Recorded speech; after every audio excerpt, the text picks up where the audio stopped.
Hey everybody, welcome back to my channel. Today I want to talk about an often overlooked topic, and that is weaponized therapy. With such a big emphasis on healing in therapy right now, a lot of covert abusers are really sinking their teeth into this language and using it as a way to evade accountability. If you've ever found yourself in a conversation where words like boundaries or projection or self-care were being used to make you feel at fault, then this video is definitely for you. But before we get started, make sure you like and subscribe so that you can receive notifications when I release new content on emotional abuse education, healing, and well-being. Therapy language is meant to help us heal, to communicate our needs, and to establish healthier relationships.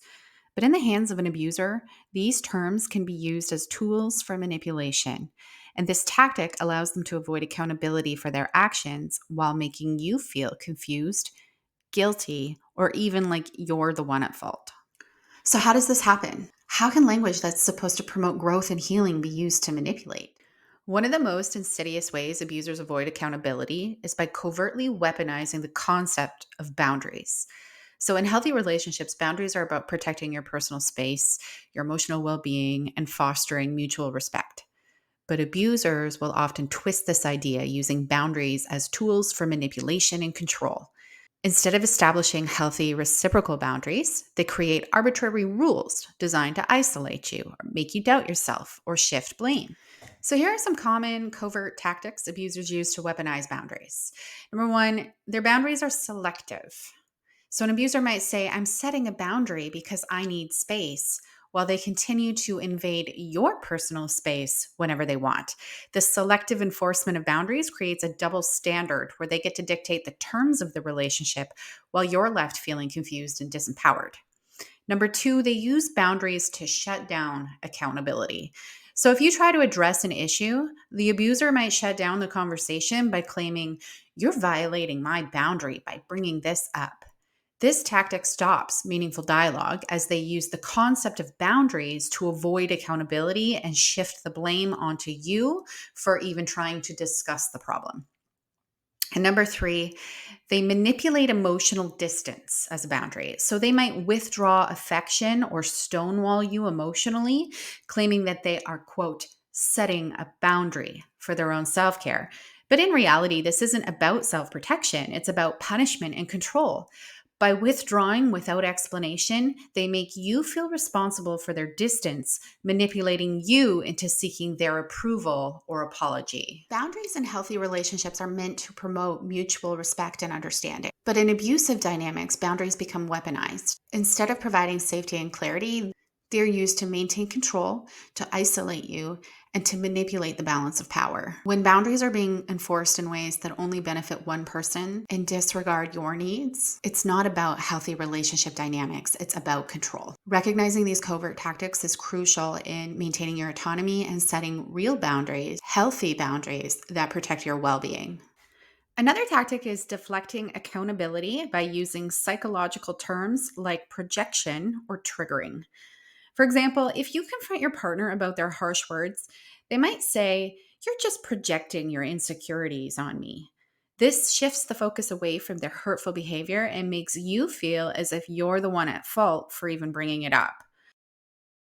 Or let's say you express hurt over their dismissive attitude.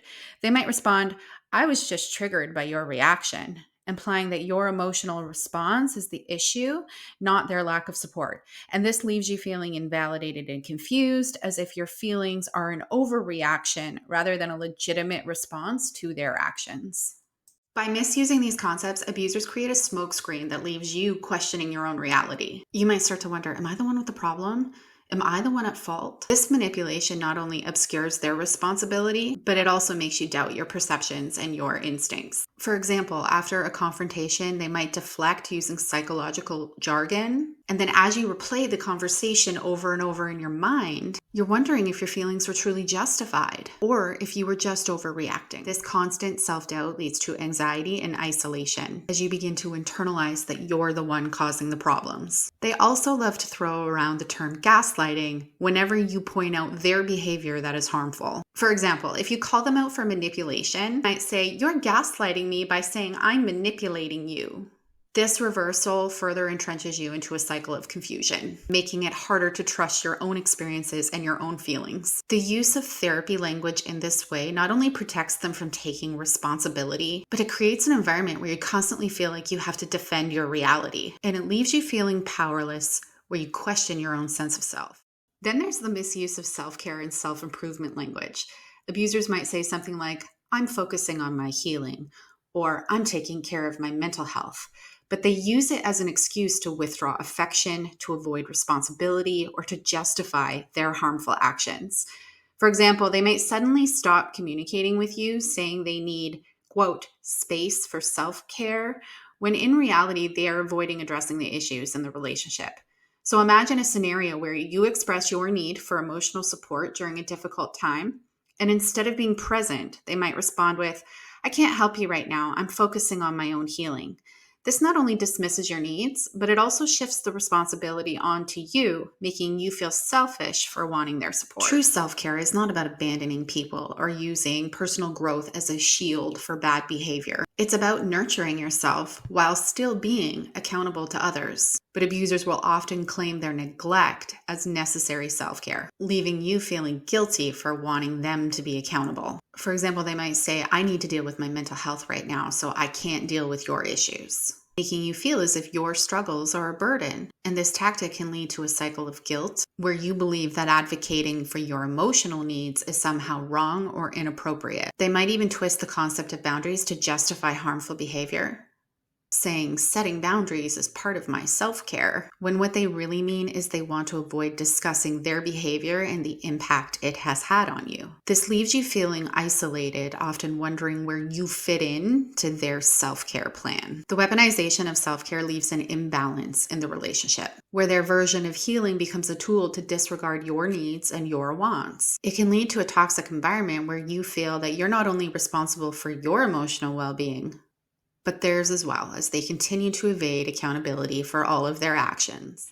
So how do you recognize when therapy language is being used to manipulate rather than to heal? Well, here are some key red flags. The language feels one-sided. It always benefits the abuser. You feel confused or guilty after conversations where these terms are being used. The focus is on shifting blame onto you rather than addressing the real issues.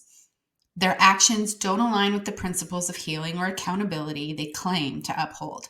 It's so crucial to remember that true healing and self-awareness are about taking responsibility for your own actions, not manipulating other people to carry the emotional weight. Abusers who weaponize therapy language are not interested in mutual growth. They're using it to keep control and to evade accountability. So what can you do if you find yourself in this situation? First, you need to trust your instincts. If something feels off, it probably is. Second, educate yourself on healthy communication and boundaries so you can recognize when the language is being used against you. And third, seek support from trusted friends, family, or a therapist who can help you navigate the confusion and set real healthy boundaries. It's so important to remember that you are not the problem. Abusers twist language to avoid accountability, but as soon as you see their tactics, you can start reclaiming your truth and your power. If you've experienced this form of manipulation or have any questions, leave them in the comments below. If you enjoyed this video, be sure to hit the like button and subscribe for more content on healing and empowerment. I'll see you guys in the next video.